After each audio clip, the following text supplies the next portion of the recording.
Welcome back. I am Professor Patel, and this lecture is on Act 4 of Hamlet.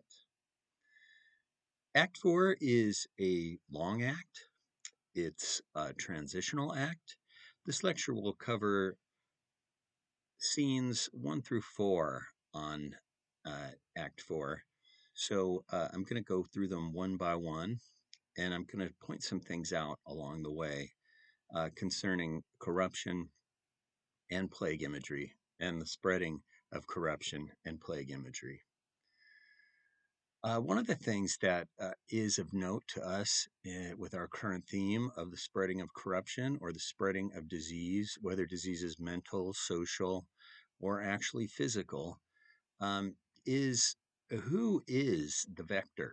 Now, a vector is a vessel, usually some sort of organic creature, although vectors can be doorknobs or those sorts of things that transmits disease. So in this chapter, I think one of the things we have to look at is Claudius the most dangerous vector, or is Hamlet the most dangerous vector, which is what Claudius believes. Claudius believes that Hamlet is dangerous to keep in Elsinore. He's already murdered somebody. He's been acting crazy. So Claudius wants to take care of this. And the way that he's going to do it is by sending Hamlet to England. And England owes Denmark for some past battles or infractions, and they have to pay tribute to Denmark, and they also owe Denmark favors. Claudius's plan is that Hamlet should go to England by ship, and the letter that he gives to Rosencrantz and Guildenstern to take with Hamlet has explicit instructions to pull Hamlet off the ship, and without shriving time, in other words, without his last confession or making amends to people and God, he is to have his head struck off, beheading. This does not happen. There are strange occurrences along the way, and by twists of fortune, remember fortune, by a twist of fortune or luck, Hamlet makes it back to Denmark without being killed. And interestingly enough, he comes back alone without Rosencrantz and Guildenstern. So we will find out what happened to them a little later from Hamlet in Act 5.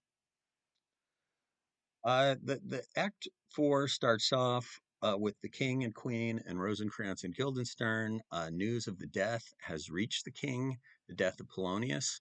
And note that Polonius's first reaction to this news is, "It were so. It would be so if it were us," right? I want to just comment. Claudius often uses the royal we, so he refers to himself in the plural, which was normal for royalty and kings. So when he says it would have been so with us had we been there, he's talking about himself. So this reveals a lot of Claudius's character because his best friend has just been brutally murdered, and his first thought is, "Oh no, that could have been me," right? Without even first giving thought to Polonius. After this, he sends out orders for Hamlet's arrest. He puts Rosencrantz and Guildenstern in charge of this. It's amazing that it gets done. And Hamlet is brought back to to Claudius to be sentenced or to tell what is going on, what's going to happen to him. I want to note there is some plague imagery, and we're keeping our eyes out for this. And this is about lines 20 to 23 in scene 1 of Act 4. He says, "But like the owner of a foul disease, to keep it from divulging, let it feed even on the pith of life." And think about this for a second, that quote. What Claudius is really saying is the Hamlet has been like a disease in Elsinore, the capital of Denmark, where the court is, and he has become dangerous to other people, right? And he says the way that we've been dealing with this so far in these just 3 lines is is that we've been trying to hide it. Now, imagine a person who has a deathly illness that is inside, and think about it. Many times we don't know if a person is infected with an illness or not. They know they're sick, but they keep it a secret, and eventually it becomes more disastrous for their society at large. Act two begins with with a very quick look at Hamlet with Rosencrantz and Guildenstern hot on his tails and troops and the castle guards. He has a warrant out for his arrest, literally. And at the end of the scene, he takes off running. And in Branagh's version, we see that when he hides in his study, they are already waiting for him there, and a gun is put to his head, and he is arrested.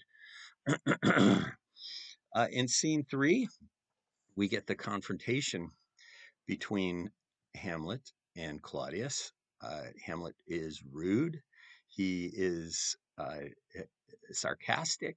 He's insulting, and Claudius can barely contain himself.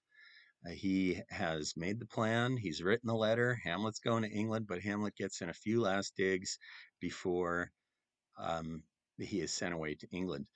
Another thing to note is if you look at scene three, lines about 9 to 11, Claudius once again carries on his metaphor as for Hamlet as a disease or as a spreading plague or corruption.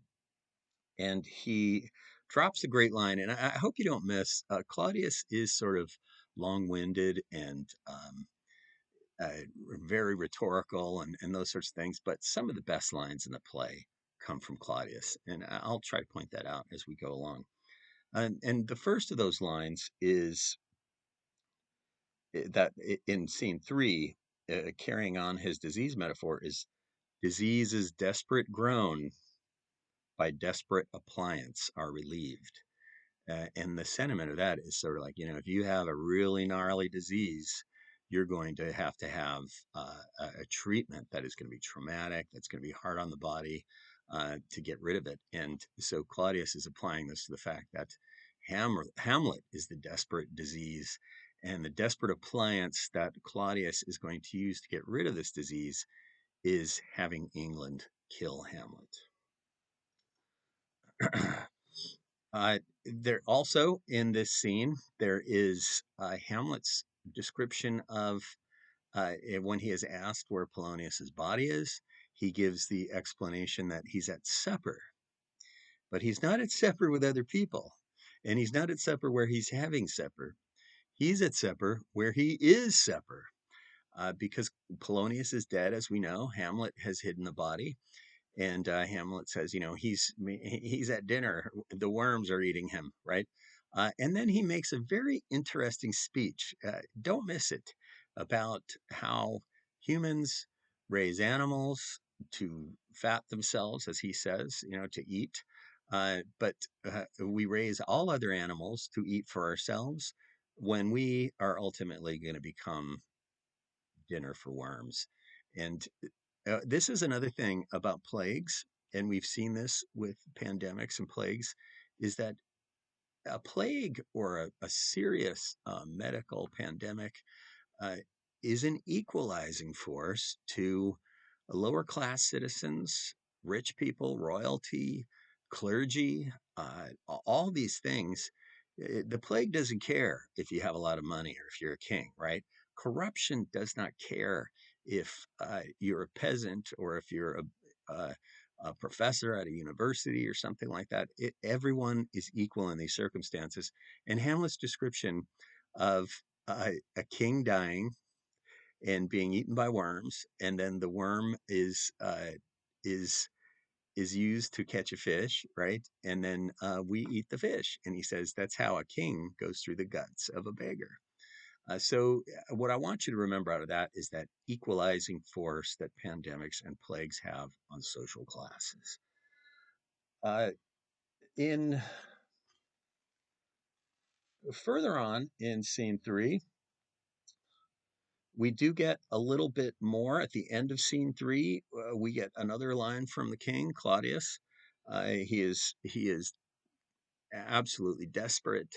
He is at his wit's end, and he is pleading to himself, but to England.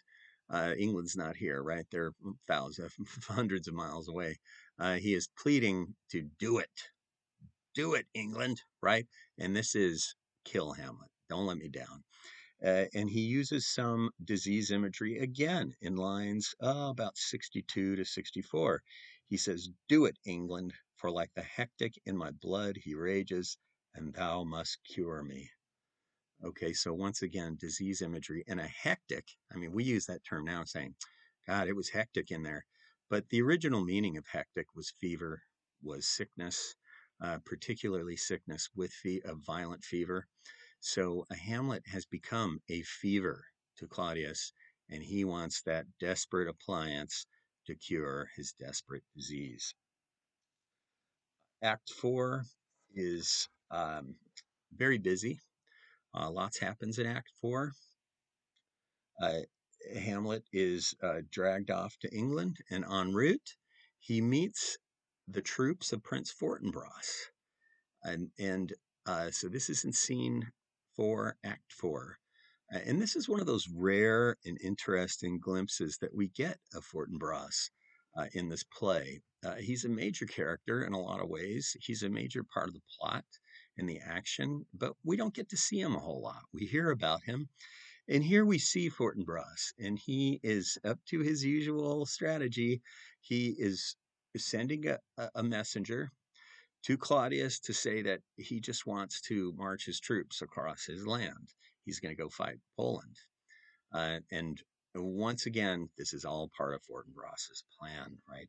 He is, we are pretty sure his eyes are set on Denmark and Elsinore, and that's what he's trying to do here. Uh, let's see. You should take a close look at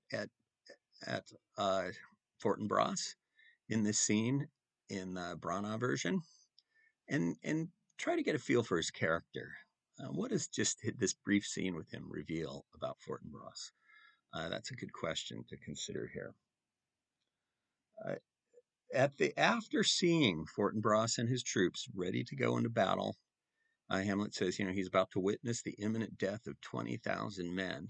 And they're fighting over a couple of acres of land that have no meaning. They learn this from Fortinbras's officer, who they meet in the field. Hamlet is with Rosencrantz and Guildenstern.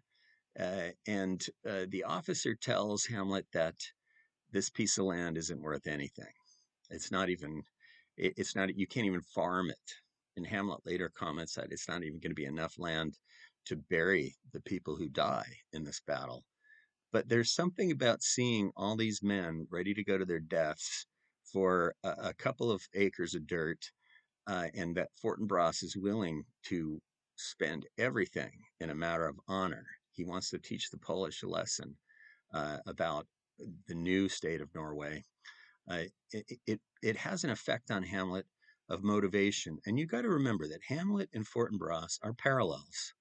They're counterpart characters in a lot of ways. Fortinbras is taking a different, his father's been killed, his throne has been taken by his uncle, same as Hamlet. And his way of dealing with this is to go out on the march and kick ass, essentially. And Fortinbras is a man of action. Hamlet is in the same situation, although he's being shipped away to England to be killed, that he does not know at this time. Uh, and he has been sitting around thinking about it this whole time and making little plans like we'll show a play and see if this is real and those sorts of things. Seeing Fortinbras and his troops about to enter into this vainglorious battle really wakes Hamlet up, right? And he has a great soliloquy at the end of the scene where he discusses what is a man, right? Um, if we just spend our lives eating and sleeping, we're a beast and nothing more. And he comes to the conclusion that honor is what it's all about, even if you're fighting about a piece of straw or an eggshell. And those are two images that he uses. The eggshell and the straw don't matter. It's the honor that is at stake that matters. So Hamlet vows that all his thoughts be bloody or nothing more. In the next lecture, I will discuss the rest of the scenes in Act 4, and we will wrap this act up and see what becomes of the court, Ophelia, the king, and continue on with the decline of Denmark and the court, Elsinore. Thank you.